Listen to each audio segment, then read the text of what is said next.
नमस्कार, India at 9 में मैं कादम्बिनी शर्मा हूं आपके साथ और शुरुआत करते हैं चुनावी खबर से। राजस्थान में बीजेपी ने 83 उम्मीदवारों की तीसरी लिस्ट और कांग्रेस ने 33 उम्मीदवारों की पहली लिस्ट जारी कर दी है।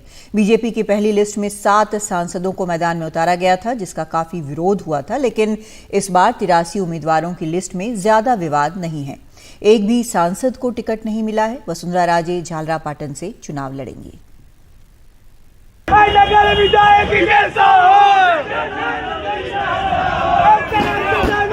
राजस्थान में चुनावी मैदान अब जम रहा है। बीजेपी ने 124 उम्मीदवारों के नाम घोषित कर दिए हैं और कांग्रेस ने पहली लिस्ट में सिर्फ 33 नाम दिए हैं। भाजपा ने पहली लिस्ट का विरोध देखते हुए इस बार संभल कर चलने की कोशिश की है। वसुंधरा राजे, राजेंद्र राठौड़ और सतीश पूनिया जैसे सभी दिग्गज अपने अपने इलाकों से चुनाव लड़ेंगे। साथ ही राजस्थान के कद्दावर नेता भैरों सिंह शेखावत के परिवार का जो टिकट काटा गया था, इस लिस्ट में उन्हें भी शामिल किया गया है। उनके दामाद और उत्तराधिकारी नरपत सिंह राजवी को चित्तौड़गढ़ से टिकट दिया गया है। हमारी तो भूमिका उसको पार्टी को जिताकर सरकार बनाने में होगी, और कितनी है वो संख्या में अभी तो जाना संभव नहीं है, क्योंकि कयास लगाना है और अभी तो सारी सीटें आउट भी नहीं हुई है। दोनों में कंपेयर करके जहाँ पर जिसका जो स्टडी किया हुआ है जो क्षेत्र, उसके बारे में अंदाज लगा सकते हैं। अभी तो कहना मुश्किल है, लेकिन बीजेपी की सरकार बनेगी ये तो जनता चाह रही। अगर बीजेपी संभल कर चल रही है तो कांग्रेस भी फूक फूक कर कदम रख रही है। 100 से ज्यादा नामों के मंथन के बाद कांग्रेस ने सिर्फ 33 नाम घोषित किए हैं, जिसमें मुख्यमंत्री, कांग्रेस अध्यक्ष और स्पीकर शामिल है। स्पीकर सीपी जोशी का मुकाबला रोचक रहेगा। वो मेवाड़ के पूर्व राजघराने के युवराज से भिड़ेंगे। जयपुर में अगर बीजेपी ने अशोक लाहोटी का टिकट काटा है तो कांग्रेस ने पिछली बार चंद वोटों से हारी अर्चना शर्मा पर दोबारा दांव खेला है। पिछली बार जो नजदीकी मुकाबला था ना, उससे 1000 गुना ज्यादा लोग और साथी बढ़ गए हैं। चप्पे चप्पे पर कांग्रेस का सिपाही खड़ा है, वहां पर चौकीदारी कर रहा है और इस चीज को सुनिश्चित कर रहा है, क्योंकि हमने तो ऐसी इस द्वंद को भी झेला है कि काम हमारी सरकार करवाती थी, कैंची और फीता लेकर हमारे प्रतिद्वंदी चलते थे। पहली लिस्ट जारी होने के बाद जो विरोध हुआ था, उसके बाद में अब बीजेपी सावधानी से आगे बढ़ रही है। दूसरी लिस्ट में वसुंधरा राजे के नजदीकी और करीबियों को जगह मिली है। वसुंधरा राजे खुद झालरापाटन से चुनाव लड़ेंगी और अगर बीजेपी सावधान है तो कांग्रेस फूक फूक के कदम ले रही है। कांग्रेस ने 100 नामों पे तो मंथन किया है, लेकिन सिर्फ 33 नाम ही पहली लिस्ट में आए हैं। जयपुर से सोमू आनंद के साथ हर्षा कुमारी सिंह, एनडीटीवी। रुक करते हैं अगली खबर का, जिसके बारे में काफी चर्चा हो रही है। बीजेपी सांसद निशिकांत दुबे ने लोकपाल से महुआ मोइत्रा के खिलाफ शिकायत की है। उन्होंने ट्वीट कर लिखा कि सीबीआई सुनते थक गया हूं, आज लोकपाल को शिकायत दर्ज करा दिया। सांसद मंत्री का भ्रष्टाचार लोकपाल ही देखता है, सीबीआई ही उसका माध्यम है।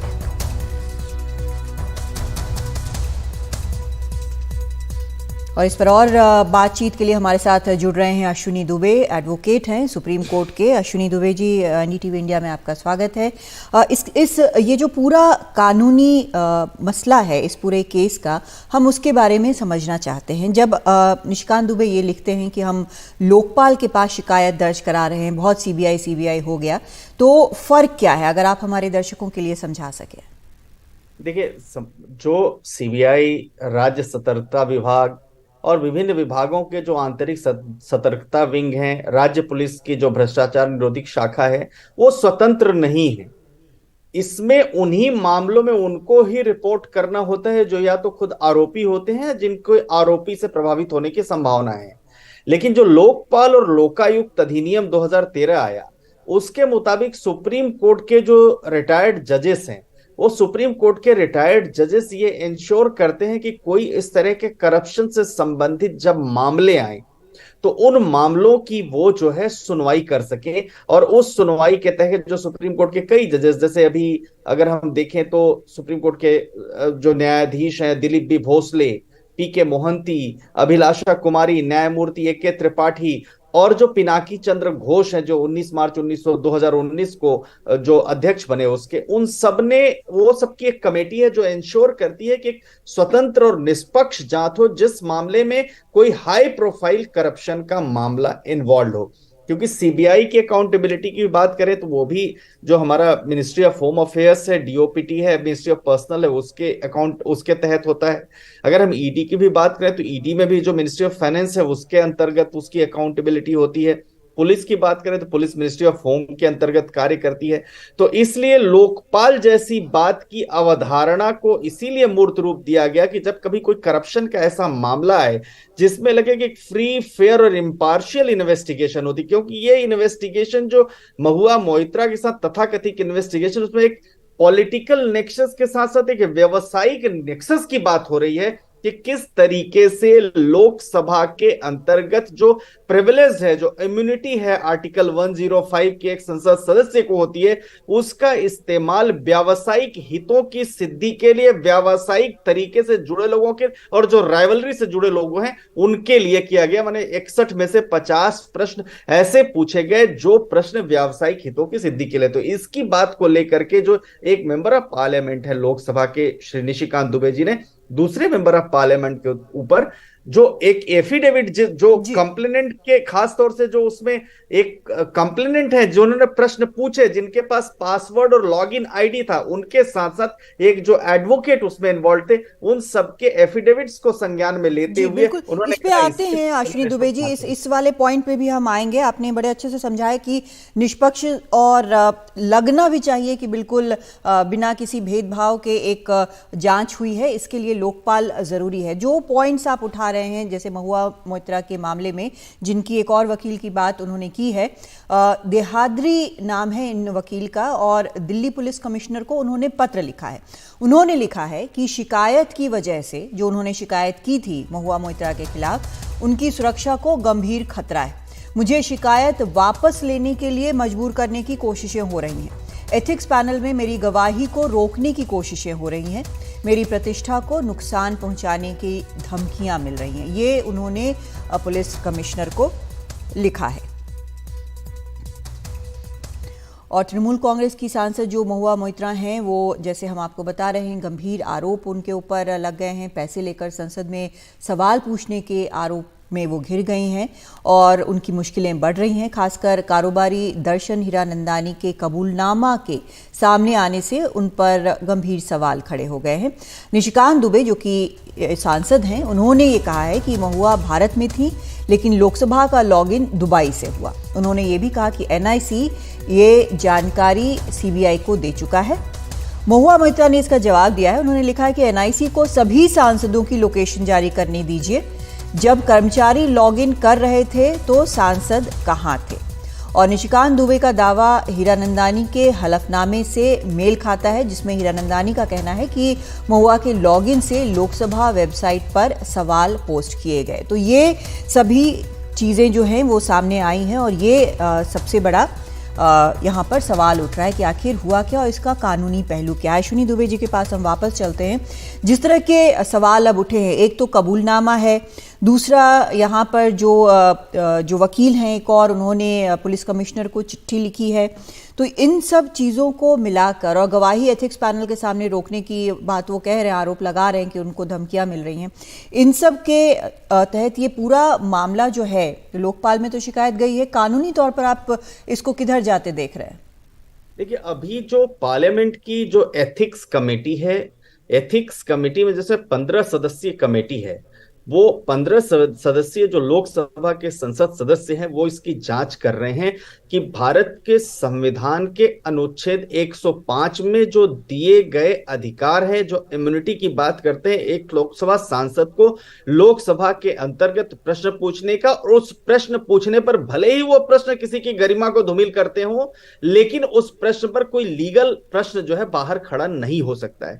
उस बात में लेकिन एक रडार है, रडार के साथ एक एक्सेप्शन है, सर्कमस्टेंसेस है कि अगर वो किसी कॉन्फ्लिक्ट ऑफ इंटरेस्ट की वजह से, किसी बिजनेस इंटरेस्ट की वजह से ऐसे प्रश्न पूछे जाते हैं, तो उन प्रश्नों पर लोकसभा अध्यक्ष, लोकसभा की जो शक्तियां हैं आर्टिकल 105 की, वो ब्रीच ऑफ प्रिविलेज के रूप में माने जाएंगे। और निशिकांत दुबे जो एक मेंबर ऑफ पार्लियामेंट, उन्होंने इवेंट्स को, तमाम उन सबूतों को, तमाम उन वो एफिडेविट, जो चाहे जय देहाद्री के एफिडेविट हो, चाहे वो दर्शन हीरानंदानी के एफिडेविट, उसमें जो एक एक बात इवेंट के तौर पर उन्होंने कहा कि कैसे गिफ्ट दिया, कैसे पैसा दिया, कैसे पासवर्ड और आईडी लॉगिन जो है एक दुबई में बैठे बिजनेसमैन के पास था, जिसका कॉन्फ्लिक्ट ऑफ इंटरेस्ट बिजनेस को लेकर रहा हो, ऐसे प्रश्न पूछे गए। तो ये सब प्रश्न सिर्फ इतना ही नहीं कि मोरली गलत हैं, एथिकली गलत हैं, कॉन्स्टिट्यूशनली गलत है, बल्कि एक भारत के कानून के मुताबिक भी ये गैर कानूनी है। इसीलिए जरूरत मल्टीपल जांच की है। मल्टीपल जांच में एक जो एथिक्स कमेटी है, वो कल जांच आएगी महुआ मोइत्रा कितनी दोषी हैं,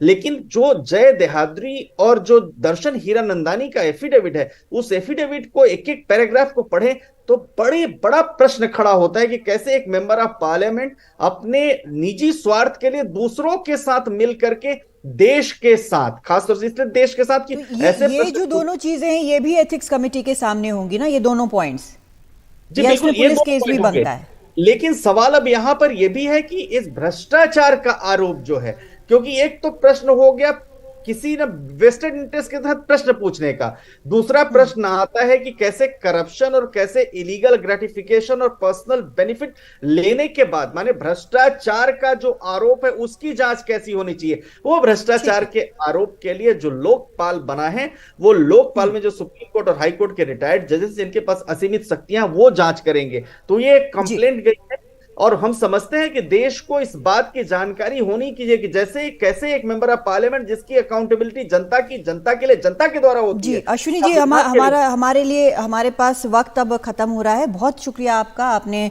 समझाया इस पूरे मामले का जो कानूनी पहलू है उसको, और तो ये मामला जो है वो उलझता जा रहा है। देखते हैं कि आगे क्या होता है लोकपाल में और एथिक्स कमेटी के सामने। और रुख करते हैं हम अगली खबर का। इस बार खबर है पाकिस्तान से। 3 बार पाकिस्तान के प्रधानमंत्री रहे नवाज शरीफ वतन लौट चुके हैं। बीते 4 साल वो पाकिस्तान से बाहर थे। बार बार ये लगा कि वो शायद वापस आएंगे, लेकिन इतने सालों में वो आ नहीं पाए। अब आए हैं। 7 साल जेल की सज़ा सुनाए जाने के बाद 2019 में नवाज इलाज के लिए लंदन चले गए थे। 2 दिन पहले इस्लामाबाद हाई कोर्ट ने उन्हें भ्रष्टाचार के 2 मामलों में सुरक्षात्मक जमानत दे दी। जनवरी में पाकिस्तान में चुनाव है। उससे पहले 73 साल के नवाज की वापसी से उनकी पार्टी PMLN को काफ़ी उम्मीदें हैं। उन्होंने लाहौर के मीनारे पाकिस्तान पर भाषण भी दिया, जिसे सुनने लाखों की संख्या में उनके समर्थक पहुंचे।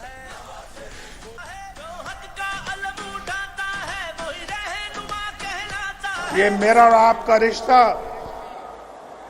कई दहाइयों से चल रहा है और ना आपने कभी मुझे धोखा दिया, ना नवाज शरीफ ने कभी आपको धोखा दिया। और जब भी मौका मिला किसी कुर्बानी से दरेक नहीं किया। जेलों में मुझे डाला गया, मुल्क बदर मुझे किया, जाली केसेस मेरे खिलाफ बनाए गए। इस पर चर्चा के लिए हमारे साथ हमारे सहयोगी उमाशंकर सिंह मौजूद हैं, लगातार पाकिस्तान कवर करते रहे हैं। उमाशंकर, जो हम भीड़ देख रहे हैं यहाँ पर, जो उनके समर्थक जुटे हैं लाखों की संख्या में, और एक तरह से जो PTI है, जो इमरान खान की पार्टी है, जो ये दावा करती रही कि इनका कोई सपोर्ट बेस नहीं है, वो बिल्कुल इससे अलग लग रहा है। जी बिल्कुल, और यही मकसद है नवाज शरीफ के वापस लौटने का। उन्होंने जो अपनी तकरीर शुरू की, सबसे पहले उन्होंने कहा कि कहाँ से छेड़ूं फसाना, कहाँ तमाम करूं, और उसके बाद उन्होंने पाकिस्तान की जो माली हालत है उस पर चोट किया। जेल में जब वो बंद थे तो उनके साथ किस तरह से बर्ताव हुआ, पत्नी से बात नहीं करने दी गई और उनकी फिर मौत हो गई, उन सब बातों का जो है वो लेखा जोखा दिया और फिर कहा कि पाकिस्तान को बदलने के लिए वो आए हैं। तो ये जो बात है कि वो उनको 2019 में जब जाना पड़ा था, उस समय की जो सूरत हाल है वो ये है कि उस समय पाकिस्तान की जो आर्मी है और इमरान खान जो हैं वो एक सेम पेज पे नज़र आ रहे थे, और इसलिए अभी कहा जा रहा है कि पाकिस्तान में जो राजनीति का जो कालचक्र है वो उलट गया है। हालांकि नवाज शरीफ ने ये बात भी कहा कि बार बार जो उनको मुल्क से बाहर भेजा जा रहा है, उनका इशारा 1999 में जब उनको निर्वासित होना पड़ा, 2007 में वो लौट कर आए, 2008 का चुनाव लड़ा और उसके बाद जो है 2013 में खुद अपने बूते वो सत्ता में आए और फिर 2017 में उनकी सरकार जाती रही, 18 में उनको जेल हो गया। और उस समय जो है इमरान खान जो है 18 के चुनाव में जीत कर आए, और जब 22 में उनके संबंध 21-22 से पाकिस्तान की आर्मी के साथ खराब होने शुरू हुए, तो उसके बाद फिर उनकी सरकार भी गई और पीडीएम जो है वो सत्ता में आई और पीएमएलएन उसमें एक बड़ी किरदार है। तो अब जब नवाज शरीफ लौट कर आए हैं तो पीटीआई को ये कहने का मौका मिल गया है कि पाकिस्तान की आर्मी के साथ एक समझौता करने के बाद ही ये लौट कर आए हैं। लेकिन इतना ज़रूर है कि जो आपने कहा कि पीटीआई जो बहुत ही वोकल दिखती थी, आज की तारीख में पीएमएलएन के जो कारकुन हैं, जो कार्यकर्ता हैं, जो लाखों की तादाद में यहाँ पे इकट्ठा हुए, तो इसी जोश को भरने के लिए और वापसी अपनी राजनीति में करने के लिए आए हैं नवाज शरीफ। और आखिरी बात ये कि हालांकि अभी वो चुनाव लड़ पाएंगे कि नहीं लड़ पाएंगे इसमें संदेह है, लेकिन जनवरी में चुनाव है, उसके पहले पीएमएल की कोशिश होगी कि जो उनको सज़ा दी गई है 7-7 साल की 2 मुकदमों में, चाहे वो एवन फील्ड रेफरेंस का मामला हो या फिर अल अजीजिया जो स्टील मिल है उस मामले में, सज़ा को ख़त्म कराने की कोशिश होगी ताकि ये चुनाव लड़ पाएं और चौथी बार प्रधानमंत्री बनने की कोशिश करें। जी, लेकिन उनके लिए पूरा माहौल बनाया गया। अगर उनके भाई शहबाज शरीफ नहीं होते वहाँ सत्ता में तो शायद वो लौट नहीं पाते, क्योंकि केसेस कई हैं, 2-4 नहीं कई केसेस हैं, और उनके आने के पहले एक तरह से पूरी की पूरी लीडरशिप जो है वो ख़त्म कर दी गई पीटीआई की। वो कोई जेल में है, कोई पार्टी छोड़ चुका है और इमरान खान भी अब एक्टिव नज़र नहीं आते। मतलब एक तरह से लीडरशिप उनकी ख़त्म हो गई। तो ये एक तरफा गेम हो गया है। बिल्कुल जी बिल्कुल। और आपको याद होगा तो मरियम नवाज़ जो हैं वो पहले भी जब तकरीर करती थी तो उनका ये कहना था कि जब 2018 का चुनाव हुआ तो जो नवाज़ शरीफ हैं और जो पीएमएलएन की जो क़यादत थी वो सीन में नहीं थी, मैदान में नहीं थी, या तो वो जेल में थे या फिर जो है उनके बाद में 19 में वो तो चले गए। तो जो 2018 में जो चुनाव हुआ वो नवाज शरीफ के जेल में रहते हुए हुआ। तो ऐसे में एक पैरिटी होनी चाहिए, एक लेवल प्लेइंग फील्ड होना चाहिए, ये मरियम नवाज़ का कहना था। और उसके बाद ही जो घटनाक्रम इस तरह से बीता, तोशाखाना मामले में इमरान खान को जेल हुआ, वो पहले अटक जेल में रखे गए, अब उनको वापस कोट लखपत जो अडियाला जेल है वहाँ लाया गया है। तो अब जो है वो बिल्कुल जो काल चक्र है, जो जैसा कि मैंने पहले भी कहा, वो बदल चुका है। और इस बार जो जनवरी में चुनाव होने जा रहा है, ये माना जा रहा है कि इमरान खान वो अंदर होंगे और जो नवाज शरीफ हैं लौट कर आ चुके हैं, वो अपना जनाधार जो है वो मजबूत करेंगे और कोशिश ये होगी कि पीएमएलएन जो है वो अपने बूते सत्ता में आए। लेकिन देखना है कि जिस मकसद के साथ आए हैं क्या उसमें वो कामयाब हो पाते हैं। बहुत शुक्रिया आपका उमा इस पूरी चर्चा के लिए। और फिलहाल एक ब्रेक लेते हैं, ब्रेक के बाद लौटते हैं।